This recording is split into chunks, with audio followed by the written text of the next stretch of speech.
Welcome into Boston Celtics Today. I am Will Scott. On today's show, we're going to be talking about some updated free agent targets for the Celtics. Obviously, the C's had a great weekend making a couple moves, but they might not be done. Still plenty of key guys available they could potentially go out and get. However, one of the targets we were going to talk about in today's show is no longer available. That is TJ Warren, someone who was linked to the Celtics at the beginning of free agency, someone who might have made some sense on the C's. There apparently was some mutual interest there. However, Woj reporting that he has inked a one-year deal with the Brooklyn Nets. He might be the best player on the Nets next year, the way things are trending. So that report coming this morning from Woj. And be sure you subscribe to the channel because we're going to be breaking down any news, any rumors related to the Celtics. I told you at the start of free agency, the Celtics go out and make a move. We'll be the first YouTube channel to talk about it. We were when they signed Gallinari and traded for Malcolm Brogdon. We're almost to 11,000 subscribers. More subs we get, more content you get. Go down, hit that big red subscribe button right now. Let's talk about our first free agent target. That is Thomas Bryant, a center who spent the last couple seasons in Washington. And Chris Haynes reported the other day that he is receiving significant interest from the Lakers and the Celtics, and he's expected to make a decision later this morning. That was on Friday, so he's obviously taking his time, but those have been the two teams that have been linked to Bryant the most. Someone who is one of the best free agent centers still out there in free agency, someone who you could bring in and back up Robert Williams III. Now, there are some injury concerns with Bryant. He hasn't played a whole lot the last two seasons, towards ACL in 2021. Still a productive player, but when you're talking about his scoring production, it just was not the same last season as it was in years past. 7.4 points per game last season, 4 rebounds per game, 52% from the floor. However, if you bring this guy in, you're not signing him to be your starting center. He's going to be the backup behind Robert Williams. You need a little bit more center depth after trading Daniel Tyson, the Malcolm Brogdon deal. I think bringing Bryant in would make a lot of sense. He would be a great fit. Right now, you need a backup center. You have some cap space after you traded 5 players in the Brogdon deal. So I think this makes a lot of sense to bring Bryant in. It's a win-win for both sides. You could sign Bryant, probably a cheap, team-friendly deal. He could play for a contender, help resurrect his career a little bit after a down year in Washington last season. Now, do you want to sign Thomas Bryant? Type S for sign or type P for pass down in the comments section. It's the pinned comment on today's video. When an ad break comes, go down and let me know, do you want to bring Thomas Bryant to Boston? Let's get into our next target. That is another center. We're going to be talking about a couple centers on today's show because backup center is certainly a team need on the Celtics. LaMarcus Aldridge, someone else who is out there and available, one of the bigger names still left in free agency. Now, it's interesting when you're talking about Aldridge because he retired in 2021 due to an irregular heartbeat. His NBA career looked to be over. Thankfully, he was medically cleared, returned to the Nets that next season, and played in 47 games last season, averaging nearly 13 points per game, nearly 6 rebounds per game. Someone else you could sign to back up Robert Williams. Here is what Aldridge did for the Nets last season, and he was not even expected to play. He ended up being really productive, 12.9 points per game, 5.5 rebounds per game, 55% from the floor, and 1 block per game as well for Aldridge. I really like Aldridge, someone who you could bring in, someone who could be incredibly solid. And yes, there are health concerns with Aldridge. There are injury concerns with him as well. But again, you're not signing him to be the starting center. He's going to be coming off the bench, gives him a chance to play for a contender, gives him a chance to win a ring, and what might be the last season of his NBA career. You can go get your Jason Tatum jersey, by the way. Chatsports.com/Tatum. That's the link right there. Chatsports.com/Tatum. That's going to be in the comments and the description. Go support JT. Pick up your number 0 jersey at chatsports.com/Tatum. Someone else who's pretty interesting in terms of guys you can go out and get. Aron Baynes. Now, he did not play last season because he had nerve damage in his neck that he suffered at the Olympics. He hopes to play in the NBA again, though. Obviously a familiar name when you're talking about his fit with the Celtics because he played for the Celtics for 2 seasons and was really, really good in Boston. Here's what he did the last time we saw him in Toronto, 2021 season. Again, did not play last season. 6.1 points per game, 5.2 rebounds per game, 44% from the floor.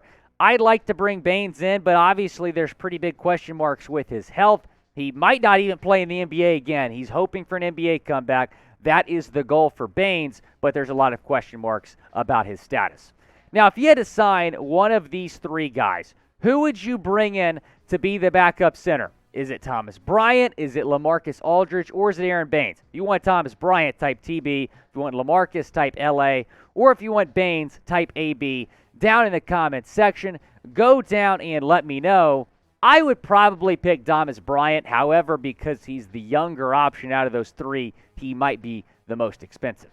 Talking about some guards now, and when you're still talking about team needs on the Celtics, number 1 is probably backup center. Number 2, probably shooters off the bench. Avery Bradley would make a lot of sense. Much like Baynes, a familiar name in Boston. He played for the Celtics the first 7 seasons of his NBA career, 2010 to 2017. Had a pretty big role on the Lakers last season, shooting 39% from 3, starting 45 games. When you're talking about his fit on the Celtics, though, he would definitely come off the bench and would be probably pretty productive as a shooter off the bench for Ime Udoka and the C's. I really like the idea of bringing Bradley in.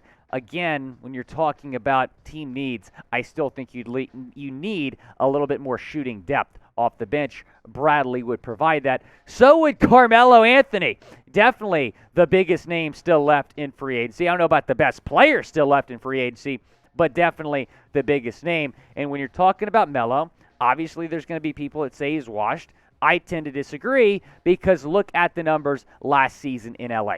13 points per game coming off the bench for the Lake Show, 37.5% from 3. Still a productive three-point shooter. Is he the Carmelo that he once was? No. He is still a good player, a productive player, someone who you can bring in and make an impact on the C's. It'd be very, very interesting bringing Melo in. Now, do you want to sign Carmelo Anthony? Type Melo for yes or type no Melo for no down in the comments section. Go down and let me know. It would be very, very interesting if they brought this guy in. I don't know if I would do it, but it'd be fun to see for sure.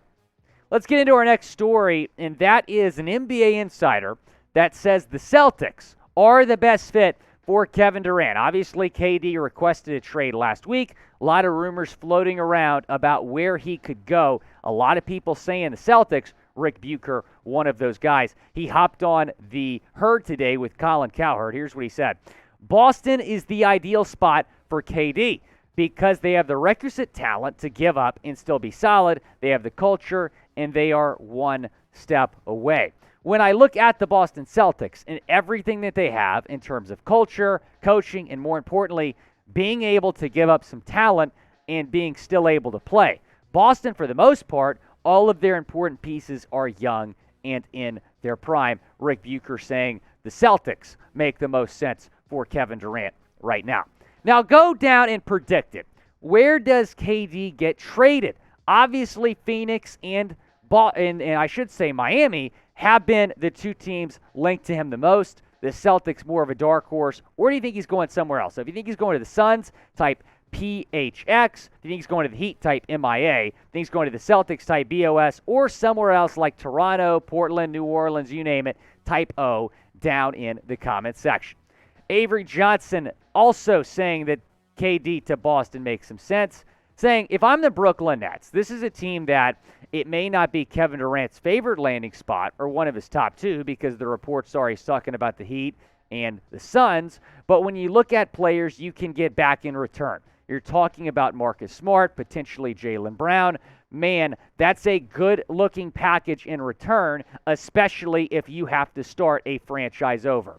The bottom line is the KD to Boston noise is still out. And I thought after trading Malcolm Brogdon that maybe that would eliminate the Celtics from the KD sweepstakes because they don't really need Kevin Durant. They can win without Durant.